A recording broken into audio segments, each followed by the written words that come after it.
Permanent hair removal at Anos. Flat 25% off. Call 970389919. మొన్న 'K ramp' cinema release అయినప్పుడు 'ఇదేమిటమ్మా మాయా మాయ' అనే పాట మొత్తం 2 తెలుగు రాష్ట్రాలు కాదు, యూఎస్ మొత్తం బయట దేశాల్లో కూడా ఒక ఊపేసింది. ఎన్ని సంవత్సరాలప్పుడు రాశారు మీరు ఆ పాటని? ఆల్మోస్ట్ టీనేజ్‌లోనే 18 సంవత్సరాలప్పుడు. డిగ్రీ ఆ స్టేజ్‌లోనే. హ్మ్. అప్పుడు దాని సక్సెస్‌ని ఆస్వాదించి నాకు అప్పుడప్పుడు అనిపిస్తా ఉండేది ఎప్పుడైనా. హ్మ్. నేను ఏదైనా ఫీల్ అయితే నేచర్ మళ్ళీ నాకు ఏదో రకంగా దాన్ని రిపీట్ చేసి మళ్ళీ నాకు ఇచ్చేస్తది. హ్మ్. ఇప్పుడు అరే నేను అనుకున్న ఇండస్ట్రీకి పోదామా అసలు అని అనుకున్న టైంలో లేదురా నువ్వు ఉండాలి అని చెప్పి అలా ఉంచి ఇప్పుడు ఎక్కడికెళ్ళినా కూడా చరణ్, అర్జున్ అది ఇది అని అంటుంటే అరే ఇందుకోసమేనా కొద్దిసేపట్లో నేను వెళ్ళిపోతే కష్టమయ్యేదేమో అని ఒక ఫీలింగ్ వస్తది. అలాగా ఈ 'ఇదేమిటమ్మ' పాట ఈ 'స్టైల్' సినిమాలో 'మెరుపై సాగరాలు' ఇలా 'డాన్' సినిమాలు ఈ పాటలన్నీ వచ్చినప్పుడు ఇంత సోషల్ మీడియా ఉండుంటే బాగుండేదేమో. హ్మ్. ఇలా రీల్స్ ఇలాంటివి ఉంటే బాగుండేదేమో. నేను అప్పుడెప్పుడు నాకు పెద్దగా దాని సక్సెస్‌ని ఎంజాయ్ చేసే వయసు కాదు. దాన్ని ఎలా ప్రమోట్ చేసుకోవాలో తెలీదు. అప్పుడొచ్చినాయే అని అప్పుడప్పుడు అనుకునేవాడిని. ఇప్పుడు చూస్తే అవన్నీ మళ్ళీ 'మెరుపై సాగర్' ఇన్స్పిరేషన్ సాంగ్స్ అంటే 'మెరుపై సాగర్' వస్తా ఉంటది షార్ట్స్‌లలో. అవును. ఇదేమిటమ్మా అయితే ఇంక మీరు చెప్పినట్టు అది మొత్తం ఊపేసింది. అది నా మొదటి పాట అవ్వడం. హ్మ్. అది ఏమంటే ఇప్పుడు ఎప్పుడో 15, 20 ఇయర్స్ బ్యాక్ వచ్చిన పాట అది. ఎక్కడైనా మనం వెళ్ళి ఆ పాట నేను రాశానని చెప్తే అది ఇప్పుడు ఈ జనరేషన్ వాళ్ళకి కొందరికి తెలిసి ఉండకపోవచ్చేమో. కానీ 'కే ర్యాంప్' వల్ల ఆ పాట మళ్ళీ హ్మ్. ఇప్పటి వాళ్ళకి కూడా తెలిసిపోయిందది. ఇప్పుడు చిన్న చిన్న పిల్లలకి కూడా ఆ పాట తెలుసు. సో, నేను అదే పాట నాది ఫస్ట్ పాట అంటే ఓహోనమ్మా నిన్న మొన్నే వచ్చాడీయన అన్నట్టే ఉంటదది. ఎవరన్నా ఫోన్ చేశారా 'కే ర్యాంప్' యూనిట్ నుంచి కిరణ్ అబ్బవరం గారు చేయలేదు. గాని? సో ఈ పాట ఇంత యూజ్ అయింది కదా వాళ్ళకి. అంటే అది ఎవరు చేయలేరు మరి. నాకేం చేసేది. డిసప్పాయింట్ అయ్యారా? అంటే లేదు నేను సక్సెస్‌ని ఎంజాయ్ చేస్తా బ్రదర్. సక్సెస్‌ని నేను అంటే అది సక్సెస్ అయింది కదా! వాళ్ళు ఆ పాటను వాళ్ళు ఆ సినిమాలో పెట్టుకోవడం వల్లనే అది సక్సెస్ అయింది. హ్మ్. అది చాలా అంతకంటే నేను కూడా ఏమి ఎక్స్‌పెక్ట్ చేయలేదు. అండ్ మీరు చాలా ఇంటర్వ్యూలో చెప్పారు, హ్మ్. శంకర్ గారు తీసుకెళ్ళి 'వందేమాతరం' శ్రీనివాస్ గారికి పరిచయం చేశారు అని చెప్పేసి. అవునా! అయితే అసలు ఎన్ శంకర్ గారికి మీరెలా పరిచయం అయ్యారు? మిమ్మల్ని ఎలా గుర్తించారు? ఇది ఎవరు అడగలేదు, మీరెక్కడా చెప్పలేదు. అంటే నేను అక్కడ నల్గొండలో ఉన్నప్పుడే జన్మభూమి కార్యక్రమాలలో నాకు అవార్డ్ వచ్చిండే. హ్మ్. పాటల హ్మ్. స్టేట్ లెవెల్ హ్మ్. అవార్డ్ వచ్చింది. దాంతో ఆ ఏరియాలో అప్పుడున్న మినిస్టరు ఎలిమినేటి మాధవరెడ్డి గారు, కలెక్టర్ గారు ఆళ్ళందరూ ఉండేవాళ్ళు నల్గొండలో. ఒక చిన్నపాటి సెలబ్రిటీ నేను అక్కడ టౌన్‌లో. ఓకే. నేను ఫోటో స్టూడియోలో అక్కడ ఇక్కడ పనిచేస్తూ ఉండేవాడిని. మ్యూజిక్ అది నేర్చుకుంటూ ఏదో అక్కడ లోకల్‌తో పాటలు పాడుతూ ఉండేవాడిని. ఎక్కడ ఏ ప్రోగ్రామ్ అయినా కూడా నన్నొచ్చి తీసుకెళ్ళేవాళ్ళ ఎంఆర్ఓ వాళ్ళొచ్చి కార్‌లో ఎక్కించుకొని తీసుకొని పోవడము. ఆ లోకల్‌లో కొంచెం బావుండేది. అలాగే శంకర్ అన్న కూడా భద్రాచలం 50 డేస్ సినిమా ఫంక్షన్‌కి అక్కడ జరిగింది టౌన్ హాల్‌లో నల్గొండలో టౌన్ హాల్. హ్మ్. మామూలుగా ఆయన డైరెక్టర్ కాబట్టి అందరూ పాటలు పాడుతా ఉంటారు కదా! "అరె! నువ్వు కూడా పాడరా" అని నన్ను నెట్టారు. హ్మ్. నాకు కొంచెం చిన్నప్పటి నుంచే సమయానుకూలంగా పాటలు పాడడం అంటే ఇప్పుడు ఆ సభను బట్టి, ఆ హ్మ్. సమావేశాన్ని బట్టి అది ఎలాంటి సభ అయితే అలాంటి పాటలు నాకు మళ్ళా చిన్నప్పటి నుంచి ఏదో సినిమా పాటలు ఉన్న పాటలు పాడకపోయేవాడిని. హ్మ్. నాకు నేను క్రియేట్ చేసుకొని పాడాను. సో, ఆయన సినిమా డైరెక్టర్ కాబట్టి ఓ లవ్ సాంగ్ ఏదో నేనే అనుకోని కంపోజ్ చేసుకొని పాడేశా. గుర్తుందా ఆ పాట మీకు ఇప్పుడు? ఉంది. పాడతారా? అయితే అప్పుడు ఆయన నన్ను మళ్ళా పాడాను. అప్పుడు కూడా నాకు మొహమాటమే. ఆ రోజు నుంచి ఈ రోజు వరకు అది పోలా. హ్మ్. పాడాను, క్లాప్స్ కొట్టారు అందరు జనాలంతా. పాడేసి నా పని అయిపోయిందని బయటికెళ్ళిపోతున్నా నేను. ఒకతను వేరే అతనుండి, "నువ్వు పాడేటప్పుడు ఆయన చాలా మురిసిపోయాడు. హ్మ్. నువ్వెళ్ళి ఆయనని కలువు, డైరెక్టర్‌ని కలువు నువ్వు కలువు" అంటే నేనెళ్ళి ఆళ్ళన్నారు గదా! అని నెట్టేస్తే నేనెళ్ళి పాట పాడింది నేనే అని కలిసా సార్ అన్నప్పుడు. "నువ్వెప్పుడైనా హైదరాబాద్ వచ్చినప్పుడు కలవమననన్నారు." హ్మ్. హైదరాబాద్ నేనెందుకొస్తాను? ఆయనెందుకు కలవమన్నాడో నాకేమీ తెలీదు. ఆయన అన్నందుకు నేను వచ్చి కలవడం అలా వందే మాతరం స్టూడియోలో ఆ పాట 'ఇదేమిటమ్మా' పాట దాకొచ్చిందది. ఆ రోజు శంకర్ గారి ముందు మీరు పాడిన పాటేంటి?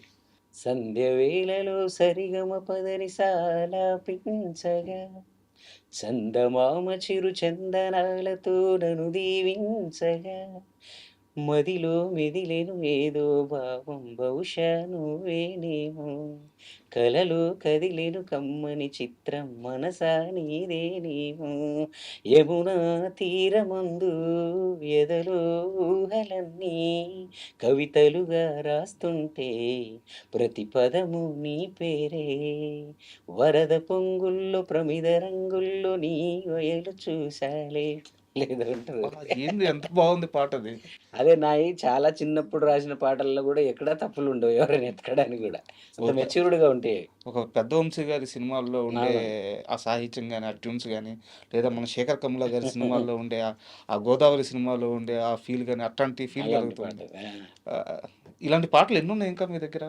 ఇంకా అంటే చిన్నప్పుడేదో రాశాను కొన్నున్నాయి. కొన్ని కొన్ని నేను ప్రైవేట్‌గా తీసుకొస్తున్నాను. హ్మ్. సినిమాల్లో మాత్రం ఇంక ఎప్పటికప్పుడు ట్రెండ్స్ మారుతుంటాయి గదా! నేను కొత్త కొత్తగా చేస్తా ఉంటాను. ఉంటాయి ఇంక చాలా ఉంటాయి. ఏదైనా సెట్ అయినప్పుడు పెట్టాలి. సూపర్ ఉంది నిజంగా సాంగ్. హ్మ్. ఏం ఈ 'ఇదేమిటమ్మా మాయ' ఆ సాంగ్ రాసినందుకు మీకు ఎంత ఇచ్చారు రెమ్యునరేషన్?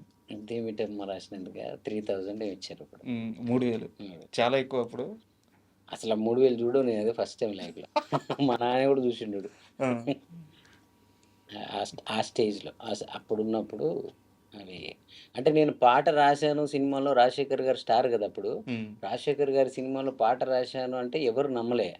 అలా నమ్మించడానికి ఉపయోగపడింది నాకు ఆ 3000 మరి నా దగ్గర డబ్బులు 3000 ఎక్కడుంటాయి చూడండి. సినిమాలో రాశానని చెప్తేనే నమ్మారప్పుడు. ఈ 'నువ్వో రాయి నేను శిల్పి' పాట రాసే ముందు అవును. చరణ్ అర్జున్ లైఫ్ చాలా గందరగోళంగా, హ్మ్. హ్మ్. నిజానికి లైఫ్ ఎటుపోతుందో తెలియని ఒక సందర్భంలో, అవును. అది నేను పేదరికం అన్నా గానీ, ఫైనాన్షియల్‌గా కూడా ఇబ్బంది, అవును. ఏం చేయాలో తెలియని ఒక సందర్భంలో పుట్టిన ఒక ఆలోచన అది. అవును. బట్ చరణ్ లైఫ్‌ని మార్చేసిన పాట అది అని చెప్పి చాలామంది ఏం చెప్తారు. మార్చింది? ఇంకేం మార్చలే.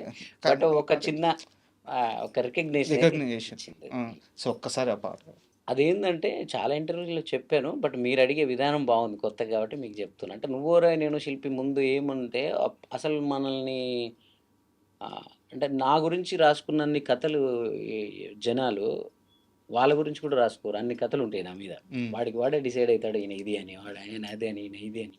సో, ఆళ్ళకేం ఆనందమో తెలవదు నాకు అడ్డంకులు క్రియేట్ చేయడంలో. అది నేను దాన్ని తర్వాత అర్థం చేసుకున్నదేందంటే అది నేచర్ మనతో చేయిస్తుంది. మనం స్ట్రాంగ్ అవ్వాలి. మనం ఇంకా చాలా కాలం ఈ ఇండస్ట్రీలో, ఈ ప్రజల్లో, ఈ పాటల రూపంలో ఈ ప్రజలకు సేవలు చేసేదుంది మనం. లాంగ్ స్టాండింగ్ కెరియర్ మనకు ఉండబోతుంది గాబట్టే, అంత ఈజీగా మనకు సక్సెస్ రావట్లేదు. మనల్ని నేర్పుతుంది నేచర్ ఏదో మనకి. సో, ఇది గూడా అందులోంచి భాగమే అని చెప్పి, నువ్వు ఇప్పుడు నేను మ్యూజిక్ డైరెక్టర్.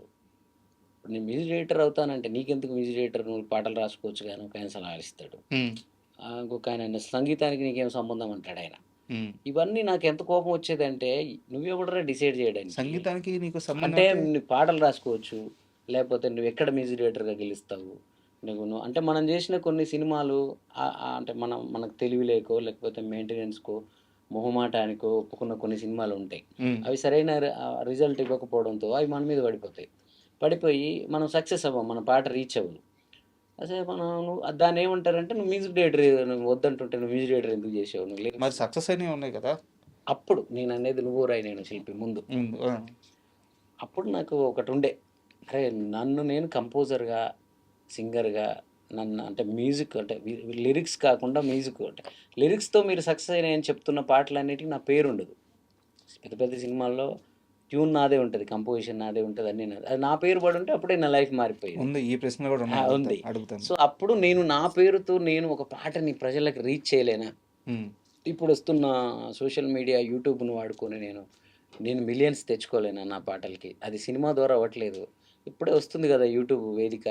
దాని ద్వారా నేనెందుకు కొట్టలేనని అందుకే మీకు 'నువ్వురాయనేను శిల్పి' సినిమా లాగానే ఉంటది పాట. హ్మ్. అందరూ అంటారు అదేదో ఆయన ఫోక్ సాంగులు జేస్తాడు. ఆయన అయి జేస్తాడు. నేనెప్పుడు గూడా నేను ఎమోషనల్ సాంగ్స్ ఇవన్నీ యాజ్ ఇట్ ఈస్‌గా తెచ్చి సినిమాల్లో పెట్టుకునేలాగే ఉంటాయి తప్ప, అవేదో ఫోక్ సాంగుల్లాగా ఉండవు నా పాటలు. కాపోతే ఆళ్ళకో సరదా మనల్ని తగ్గిచ్చడం, మన మీద ఒక మచ్చేసేసి మనల్ని ముందుకెళ్ళకుండా మనల్ని ఆపడం అనేది చాలా మందికి కొంచెం సరదా ఉంది. హ్మ్. ఆళ్ళ సరదాలు తీర్చడం కోసమే నేను ఒక గట్టిగా నేను గూడా ఆళ్ళకు నన్నేదో ఆపాలి, నన్నేదో తొక్కాలని ఆళ్ళకో సరదా ఉంటే నాకో సరదా ఉంటది గదా! ఎక్కాలి, ఎదగాలి. ఆ సరదాలోంచి పుట్టిన పాటే 'నువ్వురాయి నేను శిల్పి'. ఒక్కసారి పాడు. నువ్వు రాయి నేను శిల్పి చెక్కుతున్నంత సేపు నిన్ను నేను చెక్కుతున్నంత సేపు ఆ తరువాత అంటారంతా నిన్ను దేవుడని నేను అంటరాని వాడిని నీ గర్భగుడినే కట్టేటప్పుడు నేను పెద్ద మేస్తిరి అది పూర్తయ్యాక అయ్యాకలోనకొస్తా ఉంటే నన్ను బయటికి తోస్తీవి. నువ్వు రాయి నేను శిల్పి చెక్కుతున్న